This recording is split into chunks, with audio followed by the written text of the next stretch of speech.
Alden Richard update.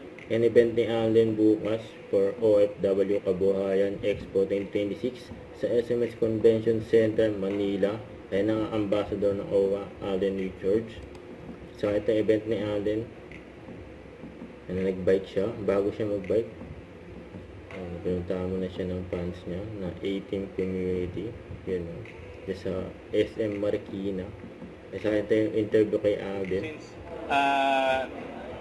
marami akong engagements in everyday because of my work environment, isa yung cycling sa tinitreat ko na outlet ko for mental health and at the same time para refresher ba.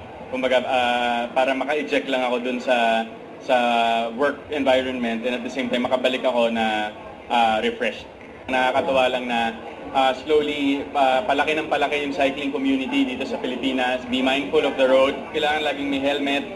Make sure that yung bike nyo is in good condition before riding out. And safety first. Tapos na rin namin majority of the preparations, also the immersions, script reading, look test and everything. So excited kami to grind for our first shooting day on Monday. Yan, Monday na siya mag-shoot. Pedal power. And speak siya na din.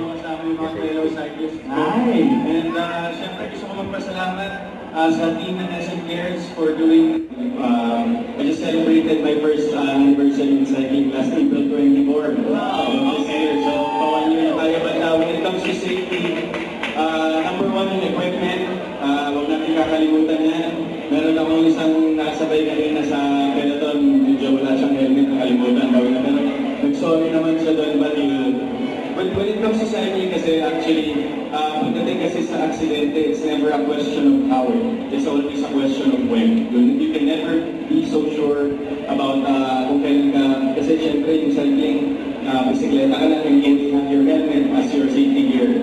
So, iba yung panitingan sa daan po ang kailangan natin, and at the same time, kailangan isipin po natin, we have to be mindful of the road that we're going to take, and at the same time, we take care of other cyclists din along the way.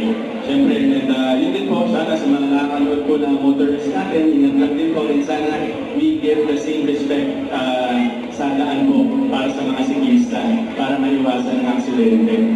Diba? Para mas masaya na activity natin, and at the same time, we can encourage more people to get into cycling for a sustainable future and a healthier lifestyle. Wow, thank you so much, Alden. So that alertness and safety gears to make sure that everyone's enjoying the fun ride. So can we have a photo walk with SM Cares team here at the center, and then after that we have the group photo. Don't forget to subscribe, click the notification bell for more update. This is Richard the Action Vlog. Stay tuned for more videos. See ya.